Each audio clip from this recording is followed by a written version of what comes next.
When I came out, that smoke turned black and you could see an orange monster coming up maybe 100 yards from our home. And I'm like starting to freak out because I had never been in that before. I always had a hope, that our home would be there. But went back home, it was just ashes.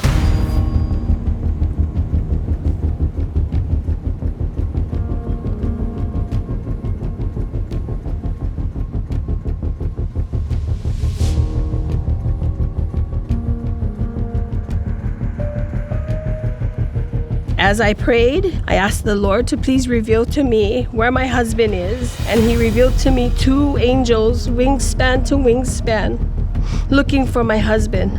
When I got the call from my son saying, Dad didn't make it out of the fire, and I said, no, Dustin. I said, you catch the vision that God just gave me a little while ago. See 2 angels flying looking for Dad. I'm looking around, the senior center, that's on fire, the large tree at the corner, that's on fire, and you could see the embers, passing me. He says, I was running through the fire. I could feel my skin blistering or bubbling.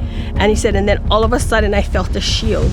This one woman, she came out of her house, she got disoriented, and she found herself in front of a bathroom, walked into the bathroom, and then put a towel over her head and was just praying. She stayed there the whole night to the next morning. As we were passing Lahaina Harbor, there was this one structure, it's the bathroom, and everything was burnt, everything was destroyed except that one structure.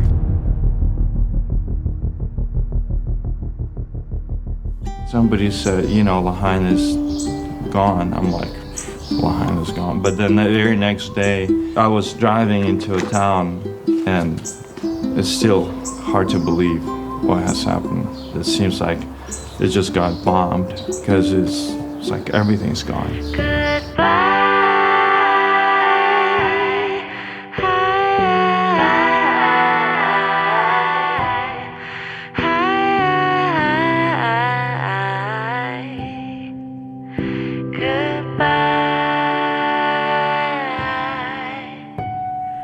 And then that's our, biggest worry is that what's going to be next. Hotels, they want to open up because the business, they want to open up. Where are we going to go? So are you going to be able to stay there a few days, few weeks? And after that? Oh, please don't say goodbye. We already know in Hawaii has a lack of housing, and that's been a huge issue for several decades now. And so now 1,000-something homes get wiped out, and I knew right away people were gonna struggle with shelters.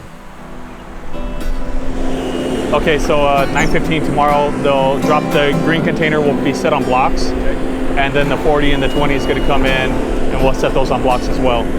So starting at 9:15, then making round trips. Hi, big man. Yes, sir. Yo, what's up, doggy? Seeing people willing to come out and do whatever they can, that gives hope. To move forward, knowing that you're not alone. All right, so this is our very first shelter that we've created already. This is a 20-foot container that we converted into a shelter. Windows and doors are added, roofing and everything. And so this is a temporary emergency shelter, and it's made to just have the beds in here, people sleep in here, and then they can go across the street to the church, which is providing the showers, bathrooms, kitchen, where breakfast, lunch, and dinner is made every day. And so it's a perfect setup for those that are transitioning through and don't have a place to stay. And we're building 4 of these actually. Aside from raising money for the shelters at Living Way Church, we're also developing a plan of building 50 small tiny homes. Grace Public Church has 7.5 acres. They're going to give us a free lease for 3 years, and we can build tiny homes on that property, reserved for the families affected by the Lahaina fires. And actually, that's one of the biggest parts about this is that we're not just building these tiny homes and then later it'll be used for something else. The idea is to give these homes, donate them to the families, so they can take them back to the lot and then later be able to use them as maybe an ADU, ohana dwelling is what we call it here in Hawaii. It's an additional rental income. And so there'll be an extra benefit to them later. Hallelujah, hallelujah.